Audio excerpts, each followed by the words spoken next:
आगामी विधानसभा निवडणुकीच्या पार्श्वभूमीवर राष्ट्रवादी काँग्रेसची आज महत्त्वाची बैठक। सुनील तटकरे, अजित पवार, प्रफुल्ल पटेल आणि छगन भुजबळांच्या उपस्थितीत बैठक पार पडणार।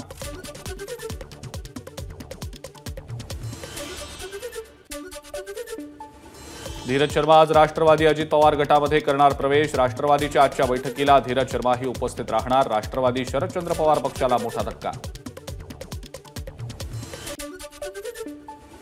राष्ट्रवादी शरदचंद्र पवार पक्षाचे युवा राष्ट्रीय अध्यक्ष धीरज शर्मांचा राजीनामा। पक्ष नेतृत्वाकडून दुर्लक्ष झाल्यामुळे वेगळा निर्णय, शर्मांच्या निकटवर्तीयांची माहिती।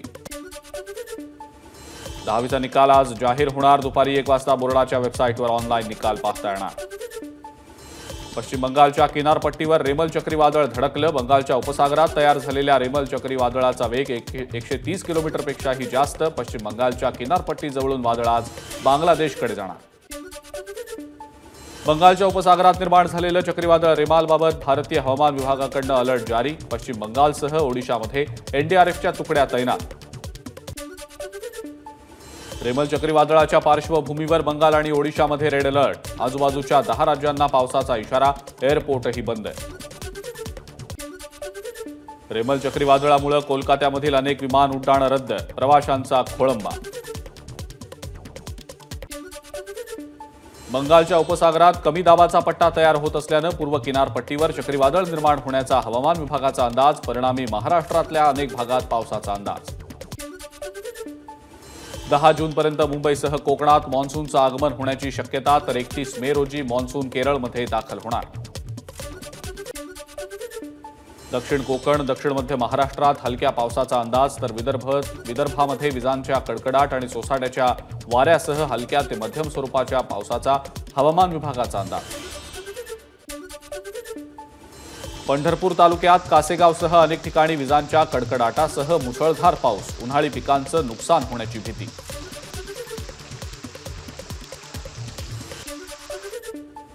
सोलापुरात वादळी वाऱ्यासह अवकाळी पाऊस, नागनाथ नगर इथं अनेक घरांवरचे पत्रे उडाले। जोरदार वादळी वाऱ्यामुळे 10 ते 15 घरांचं नुकसान। अकोल्याच्या पातूर आणि बाळापूर तालुक्यात अवकाळी पाऊस। पातूरच्या सस्ती आलेगाव, चांदणी या परिसरात अनेकांच्या घरांचे पत्रे उडाले, तर काही ठिकाणी झाडं उन्मळून पडली। बीडच्या पूस इथं वादळी वाऱ्यामुळे एका मंदिराची स्वागत कमान कोसळली। जीवितहानी नाही, मात्र जवळच उभ्या असलेल्या कारचा चुराडा। पंढरपूरमध्ये वादळी वाऱ्यासह मुसळधार पाऊस। भटुंबरे परिसरात वीज पडून एका महिलेचा मृत्यू, अनेक ठिकाणी झाडं उन्मळून पडली। लातूरमध्ये जोरदार वादळी वारे, वीज पडून 2 जणांचा मृत्यू, फळबागांचंही मोठं नुकसान। अकोल्याच्या अकोटमध्ये वादळी वाऱ्यासह मान्सूनपूर्व पाऊस। पणस गावात धान्याच्या गोदामावरील पत्रे उडाले, तर अनेक ठिकाणी घरांवरचे पत्रे उडाल्यानं मोठं नुकसान। बुलढाणा जिल्ह्यातल्या शेगाव आणि खामगावमध्ये विजांच्या कडकडाटासह आणि वादळी वाऱ्यासह जोरदार पाऊस, अनेक घरांवरचे छत उडाले। बुलढाण्यात वादळी वाऱ्यासह मुसळधार पाऊस, दिशादर्शक फलक कोसळल्यानं मेहकर खामगाव मार्गावरची वाहतूक ठप्प। बुलढाण्यात वादळी वाऱ्यासह झालेल्या पावसानं असलगाव बाजार समितीच्या शेडवरचं छत उडालं। शेतकऱ्यांनी विक्रीसाठी आणलेला माल भिजल्यानं मोठं नुकसान। यवतमाळच्या आर्णी आणि महागाव तालुक्यातल्या तिवरंग, चिखली, मलकापूर या गावांना वादळाचा तडाखा। जवळपास 25 घरांची पडझड, अनेक ठिकाणी झाडं पडल्यानं रस्ते बंद। घाटकोपर होर्डिंग प्रकरणी पनवेलच्या होर्डिंग कंपनीनं दाखल केलेल्या याचिकेवर आज सुनावणी। सिडकोनं होर्डिंग काढण्याचे दिलेले आदेश रद्द करण्याची याचिकेद्वारे मागणी।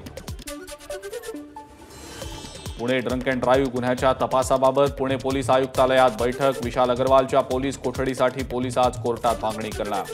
पुण्यातल्या बॉलर पबवर राज्य उत्पादन शुल्क विभागाची धडक कारवाई। पार्टी सुरू असताना उत्पादन शुल्क विभागानं केली रेड।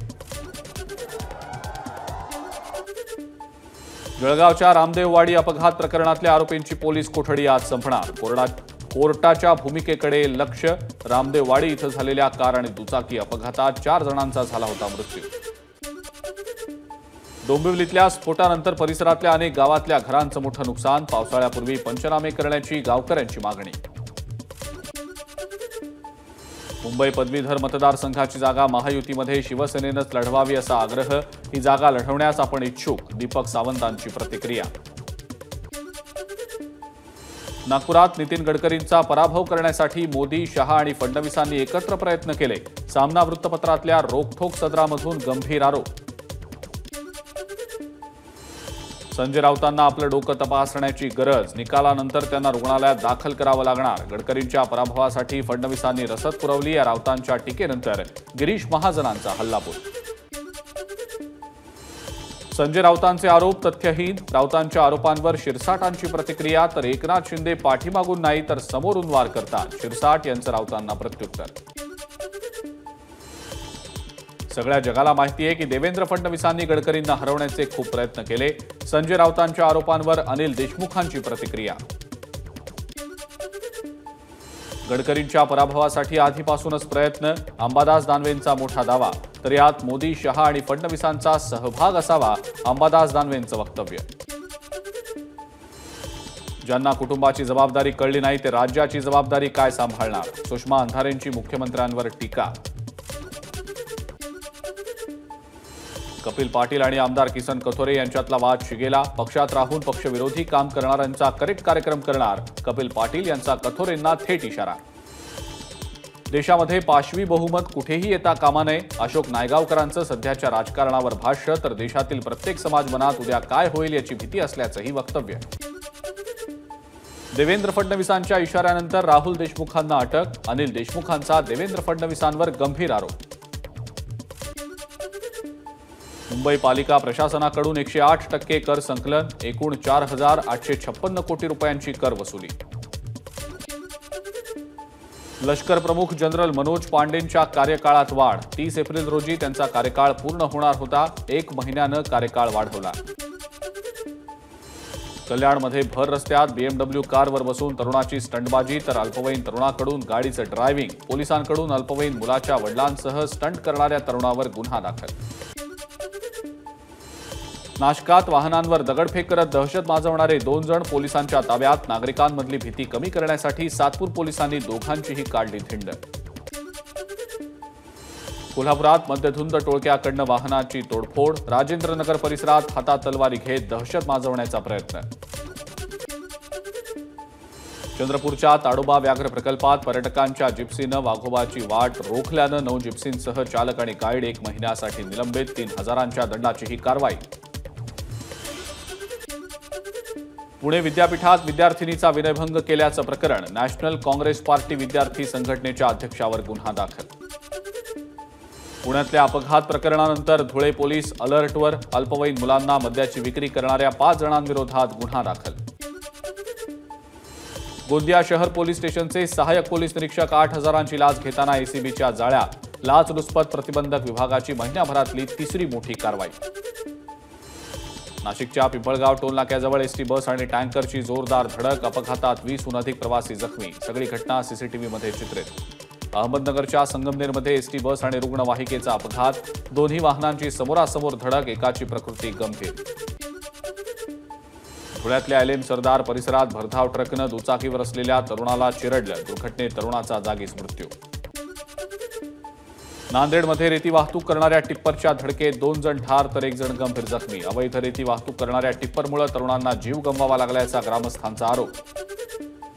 भंडाऱ्यात भरधाव ट्रकची रस्त्यावर उभ्या असलेल्या ट्रकला जोरदार धडक, अपघातात ट्रकचा चेंदामेंदा, केबिनमधला चालकही गंभीर जखमी. सिंधुदुर्गातल्या सावंतवाडीतल्या बांदा गावात अंगावर वीज पडल्यानं महिलेचा मृत्यू. वीज वितरणकडून नुकसान भरपाई मिळेपर्यंत मृतदेह ताब्यात घ्यायला ग्रामस्थांचा नकार. जळगावात 8 दिवसात 50हून अधिक बेघर व्यक्तींचा मृत्यू. 20 मृतदेहांची ओळख पटली नाही. बेवारस मृतदेहांवर गिरीश महाजनांच्या जीएम फाउंडेशनच्या वतीनं अंत्यसंस्कार. सांगलीच्या तासगावमधल्या शेतकऱ्यांचा पाण्यासाठी रास्ता रोको. विसापूर पुंदी योजनेचं सिद्धेवाडी तलावात सोडलेलं पाणी अचानक बंद केल्यानं आंदोलन. अकोल्यात बैलगाडीला आग, बैलगाडी आगीत जळून खाक. आंबे विकण्यासाठी आलेल्या शेतकऱ्यावर मोठं संकट. इंग्लंडमध्ये सार्वत्रिक निवडणुकीच्या आधी पंतप्रधान ऋषी सुनक यांना मोठा झटका. तब्बल 78 खासदारांनी दिला राजीनामा. पक्षाच्या मोठ्या नेत्यांकडून निवडणूक न लढण्याची घोषणा. राजस्थानच्या फलोदीत 49.8 तर बारमेरमध्ये 49°C इतक्या उच्चांकी तापमानाची नोंद. दिल्लीच्या सागरपूर उड्डाणपुलावर कारला भीषण आग. आगीमध्ये कार जळून खाक तर आगीचं कारण अद्याप अस्पष्ट आहे. राजकोटच्या गेम झोनमध्ये लागलेल्या आगीचं सीसीटीव्ही फुटेज समोर. वेल्डिंग करताना आगीची ठिणगी पडल्यानं गेम झोनला लागली आग. गुजरातच्या राजकोटमधल्या गेम झोन आगी प्रकरणी अटकेत असलेल्या आरोपींना कोर्टासमोर आज हजर केलं जाणार. गेम झोनमधल्या आगीत होरपळून 32 जणांचा झाला होता मृत्यू. देश सुरक्षेत आणि देशभरात अन्नधान्य पुरवण्यात पंजाबचं मोठं योगदान. लुधियानातल्या सभेत शहांकडून पंजाबच्या जवानांसह शेतकऱ्यांचंही कौतुक. एबीपी माझा, उघडा डोळे बघा नीट.